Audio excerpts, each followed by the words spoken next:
போராட்டத்துக்கு வரும்போது அந்தந்த நாயை தூக்கிட்டு வந்து தான் வளர்க்குறீங்க. தெருவில் இருக்க நாய்களை கூப்பிட்டு போராட்டம் பண்ணிக்கிட்டு ஒவ்வொருத்தரும் ஒவ்வொரு நாயை எடுத்துகிட்டு போய் தத்து கொண்டு போய் வளர்த்திங்கன்னா பிரச்சனையே இருக்காது. தெருவுலையும் நாய் இருக்காது. அதெல்லாம் விட்டுறீங்க. வீட்டில் பம்மையாக வச்சு வளர்க்குற நாய்களை மட்டும் தூக்கிட்டு வந்து வச்சுக்கிட்டு தோளில் போட்டுக்கிட்டு கட்டி பிடிச்சி வாயில் முத்தம் கொடுக்குறீங்க. ஏன் தெருநாயை பிடிச்சி வாயில் முத்தம் கொடுத்து பாருங்களேன். சிசிடிவி காட்சி வைரலாகி வருகிறது. விரிவலை செல்லும் சாலையோரம் உள்ள இளநீர் கடைக்குள் புகுந்த வெறிநாய் அங்கிருந்த 2 பேரை கடித்தது. தொடர்ந்து அந்த கடைக்கு வந்தவர்களை அடுத்தடுத்து கடித்து குதறியது. இதனால் அப்பகுதி மக்கள் அச்சமடைந்துள்ளனர். கன்னியாகுமரி மாவட்டம் புதுக்கடை அருகே வெறிநாய் கடித்ததில் 4க்கும் மேற்பட்டோர் படுகாயமடைந்தனர். அப்பகுதியில் பொதுமக்களை இந்த வீடியோ முழுக்க நாய் பிரியர்களுக்காக இந்த வீடியோ. ஏன்னா திடீர்னு நாய்க்கு பந்தோபஸ்து பண்ணுறோம்னு நினைக்காதீங்க எல்லாரும். அதாவது நாய் வளருங்க, வேணான்னு சொல்லலை. அதற்கான வழிமுறைகளையும் கொஞ்சம் கவனிங்க. அதாவது நாயை வெளியில் கூப்பிட்டு போகும்போது அதற்கான வாய் மூடியும் முக்கியமாக கையில் பெல்ட்டும் போட்டு கூட்டிகிட்டு போங்க. நாய் நம்ம வளர்க்குற நாயாக இருந்தாலும் நாய்க்குன்னு ஒரு குணம் இருக்குது.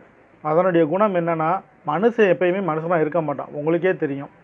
நல்லா பேசிக்கிட்டு இருப்பான், நல்லா சிரிச்சுக்கிட்டு இருப்பான், சடனாக கோவம் வந்துடும். அதேமாரி தான் நாய்க்கும். நாய் என்ன தான் வளர்ப்பு நாயாக இருந்தாலும் அந்த நாய்க்கு பிடிக்காத ஒரு சில விஷயங்கள் அந்த இடத்துல இருக்குது அப்படின்னா கண்டிப்பாக கடிக்கும். அதிலும் தெருநாய்கள். இந்த தெருநாய்கள் ஏன் சொறி பிடிச்சி வெறி பிடிச்சி தெரியுதுன்னு என்னைக்காவது யோசிச்சிருக்கீங்களா? ஒரு காலத்தில் கறிக்கடை அப்படின்னா ஏதாவது ஒரு சில இடங்களில் கறிக்கடை இருக்கும். அந்த கறிக்கடை கழிவுகளையும் முறைப்படி அதை அகற்றுவாங்க. ஆனால் இப்போ அப்படி கிடையாது. இந்த கோழிக்கறி, அதாவது இந்த லகான் கோழி வந்ததில் இருந்து தெருவுக்கு 20 கடை, அதுவும் ஒரு சில இடங்களில் பார்த்திங்கன்னா கண்டினியூவாக ஒரு 20 கடை ஒரே இடத்துல இருக்கும். ஸோ இவ்வளவு விற்பனையான கோழியும் அந்த கோழி கழிவுகளும், அது தவிர மீன் இறைச்சி, கோழி இறைச்சி, வேறு நீங்கள் வாங்குகிற மட்டன்ஸோட மீதி கழிவுகள், இது எல்லாமே பார்த்தீங்க அப்படின்னா எங்கே கொண்டு போய் அகற்றுறாங்கன்னு நினைக்கிறீங்க? எதையுமே முறைப்படி அகற்றுறது கிடையாது. எல்லாமே ஆற்றில் மட்டும் வேணும்னா கழிவுகள் குறைஞ்சிருக்கலாமே தவிர கழிவுகள் இல்லைன்னு சொல்ல முடியாது. அந்த மீதியை அந்த கழிவுகளை முறைப்படி அகற்றாமல் ஏதாவது ஒரு பொது இடங்களில், அதாவது குப்பை தொட்டி இந்த மாதிரி இடங்களில் போய் கொட்டிடுறாங்க. இல்லை ஆள் நடமாட்டம் இல்லாத இடத்துல கொட்டிடுறாங்க. இந்த நாய்கள் அதுகளில் போய் சாப்பிட்றது பார்த்தீங்களா, அதில் தான் அந்த பச்சைக்கறி வாசனை அதுகளுக்கு ரொம்ப மிகவும் பிடிச்ச வாசனையாகி மாறிடுது. அதுக்கப்புறம் நம்மளுடைய தோலை அது மோந்து பார்க்கும் பொழுதோ, நம்ம மனுஷனுடைய வாடகை அதுக்கு போகும்போதோ அதுக்கு அந்த பச்சைக்கறி வாசனை தான் வரும்.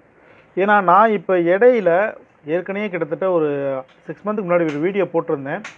நான் என்னுடைய வீட்டுக்கு போகிற வழியில் கிட்டத்தட்ட இங்கேருந்து ஒரு 15 கிலோமீட்டர் டிஃப்ரெண்டில் கிட்டத்தட்ட ஒரு 20 நாய் அந்த இடத்துல இருக்குது. அதில் ஒரு 6 நாய்க்கு மட்டும் நான் போகிற நேரம் அங்கே நிற்கும். பிஸ்கட்லாம் வாங்கி போட்டு அந்த வீடியோ போட்டிருக்கேன். அப்போ வீடியோ எடுக்கும்போது நான் ஒரு விஷயம் தெரிஞ்சுக்கிட்டேன். இப்போ ஒரு 6 மாதமாக அந்த வீடியோ எடுத்ததுக்கப்புறம் நான் அந்த நாய்களுக்கு பிஸ்கட் போடுறதை நிப்பாட்டிட்டேன். அதற்கான காரணத்தை நான் சொல்கிறேன். என்னடா நாய்க்கு பிஸ்கட் போட்டு பார்த்துக்கிட்டு இருந்தமே எதுக்கு நிப்பாட்டினா அப்படின்ற ஒரு எண்ணம் வரும்ல எல்லாருக்கும். ஏன் நாய்க்கு எதிர்ப்பாக மாறிட்டானா, இல்லை நாயை பிடிக்காமல் போயிடுச்சா அப்படின்ற எண்ணம் வருதில்ல. அதுக்கான விளக்கம் தான் இது. நான் பிஸ்கட் போட்டு ஒவ்வொரு நாய்க்கும் 10 ரூபா பிஸ்கட்டு ஒரு பேக்கெட் ஃபுல்லாக மொத்தம் 6 நாய்க்கு 6 பிஸ்கட் பாக்கெட் தனித்தனியாக போட்டு வச்சுருக்கேன். நம்ம பிஸ்கட்டை தனித்தனியாக போட்டு வச்சுருந்த வரைக்கும், நம்ம இருந்த வரைக்கும் அந்த பிஸ்கட்டை ஒழுங்காக சாப்பிட்டுக்கிட்டு இருந்த நாய் எதிர்பாராத ஒரு செகண்டில் ஒரு பைக்கில் ஒரு ஃபேமிலி போகிறாங்க. இந்த நாய் என்ன பண்ணுச்சுன்னா, அதனுடைய பழக்க தோஷத்துக்கு ஒரு நாய் குலைச்சிக்கிட்டு அவங்க வண்டி பின்னாடி ஓடுது. இன்னும் 2 நாயும் வெறி எடுத்த மாதிரி ஓடுது. அதுகளுடைய எண்ணம், செயல்பாடு எல்லாமே எப்படி இருக்கும்னா ஒரு கூட்டு செயல்பாடு மாதிரி இருக்கும். இப்போ நீங்கள் ஆடு பார்த்துருப்பீங்க. ஒரு ஆடு போனால் அந்த ஆட்டுக்கு பின்னாடியே எல்லா ஆடும் போகும். இது இயற்கையான ஒரு விஷயம். அதேமாதிரி தான் நாய் ஒரு தெருவில் ஒரு வீட்டு வாசலில் அது ஊளையிட்டால் அந்த சவுண்டுக்கு அடுத்த செகண்ட் அடுத்த நாயின்னு எல்லா நாயும் ஊளையிட ஆரம்பிக்கும். இதை நீங்கள் நிறைய இடத்துல பார்த்துருப்பீங்க, கேட்டும் இருப்பீங்க, அனுபவிச்சும் இருப்பீங்க. ஏன் இந்த மாதிரியான ஒரு விஷயம் நடக்குதுன்னா, இதனுடைய எண்ணத்தை இன்னொரு நாய்க்கு பரப்புது, தூண்டி விடுது. ஸோ இந்த நாய் விரட்டிட்டு போகும்போது இந்த நாயினுடைய எண்ணத்தை கூட இருக்க நாய்களுக்கும் அதே எண்ணத்தை உருவாக்குது. ஸோ அந்த நாய் விரட்ட ஆரம்பிக்குது, கடிக்கிறதுக்காக போகுது. இதுதான் இந்த வெறி பிடிச்ச நாய்கள், சொறி பிடிச்ச நாய்கள் உருவாகிறதுக்கான காரணம். இந்த பச்சை கறிகளில் இருந்து அதுகளுக்கு பரவுறது தான். இதுக்கு அடுத்து பார்த்தீங்க அப்படின்னா, நம்மளுக்கு என்ன தான் சாப்பாடு வச்சாலும், என்ன தான் உணவு வச்சாலும் அந்த நாய்களுடைய குணத்தை நம்ம மாற்றணும்னு நினச்சா முடியவே முடியாது. இதற்காக சொல்லப்பட்ட ஒரு வரி கவிதை தான், நாய் வாழ நிமித்த முடியாது. நாயை நீங்கள் வளர்க்கணும்னு நினச்சி ஆசைப்பட்டீங்கன்னா அந்த நாயை வீடுகளில் கட்டி போட்டு அதற்கான வாய்மூடி போட்டு நீங்கள் வளருங்க. அது உங்கள் குழந்தைகளை கடிக்கிறதுக்கும் வாய்ப்பு இருக்குது. முன்ன பின்ன தெரியாதவங்க வரும்போது எவ்வி பறன்றதுக்கும் வாய்ப்பு இருக்குது. அது பறண்டுனாலும் சரி, கடித்தாலும் சரி, இதனுடைய முடிவுன்னு பார்க்கும்போது மனுஷனுக்கு மிகவும் கொடுமையான ஒரு விஷயம் நடக்கும். அது மரணத்தில் கூட போய் முடியலாம். இப்போ ரீசெண்ட்லியாக ஒரு நாயின் உரிமையாளர் அந்த நாய் கடித்ததை கவனிக்காமல் பொருட்படுத்தாமல் விட்டுட்டார். கடைசியில் அவருக்கு கிடைச்சது வந்து மரணம் தான். இந்த மாதிரி நிறையா இடத்துல நடந்திருக்கு. தெருநாய்கள், அதாவது வீட்டு நாய்கள் கடிக்கும் பொழுது இவ்வளவு பிரச்சனைகள் இருக்குன்னா, தெருநாய்கள் கடிக்கும் பொழுது உங்களுக்கு சொல்லவே வேணாம். ஏன்னா கண்டது கடியது ரோட்டில் கிடக்கிற பச்சை கயிறு எல்லாத்தையும் தின்னுதுங்க. ஸோ அதுக்கு வெறி பிடிச்சி இருக்கும்போது அதுக்கு கடிக்கும் போதெல்லாம் சாதாரணமாலாம் கடிக்காது. நம்மளுடைய உடல் எலும்பு எல்லாமே நொறுங்குற அளவுக்கான கடி, அது ஒரு ஃபோர்ஸ் அதிகமாக இருக்கும். இது நிறையா பேர் பார்த்துருப்பீங்க. ஆனால் இதெல்லாம் பார்த்தும் நாய்களுக்கு எப்படி சப்போர்ட் பண்ணாங்கன்னு எனக்கு தெரியல.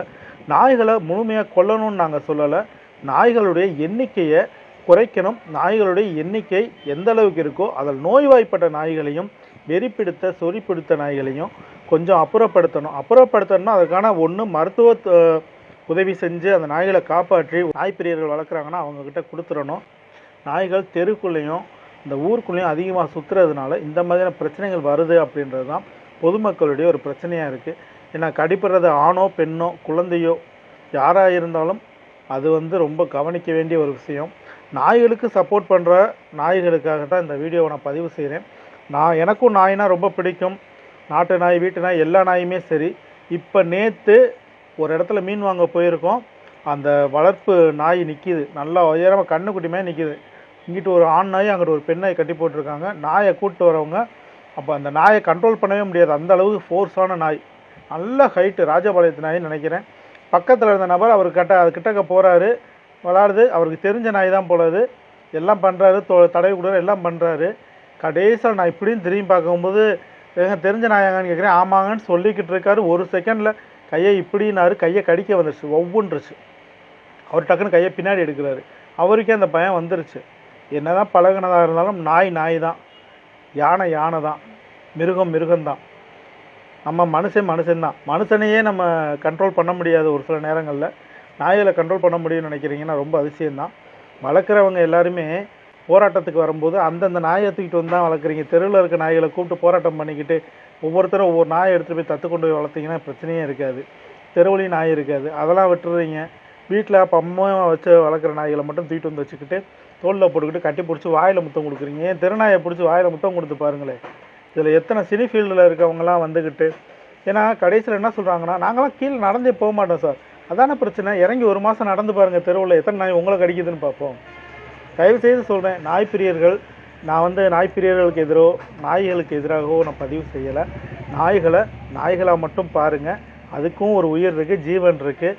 கடைசியில் நாய் நம்ம நன்றியுள்ள நாய் தான், இல்லைன்னு சொல்லலை. ஆனால் சொறி பிடிச்சா வெறி பிடிச்சா கடிக்க தான் செய்யும். நாய் வந்து அறிவானது, அழகானது, நம்மளுக்கு பொழுதுபோக்கானது, ஒரு நன்றியுள்ள ஜீவன், எல்லாத்தையும் நான் ஏற்றுக்கிறேன். ஆனால் கடிக்கிறதும் அந்த நாய்களில் இருக்க ஒரு நாய் தான் கடிக்குது. ஸோ அந்த மாதிரியான நாய்களை வந்து குறைக்கிறதுக்கு என்ன நடவடிக்கை அதை எடுக்கணும். இதுதான் என்னுடைய கருத்து.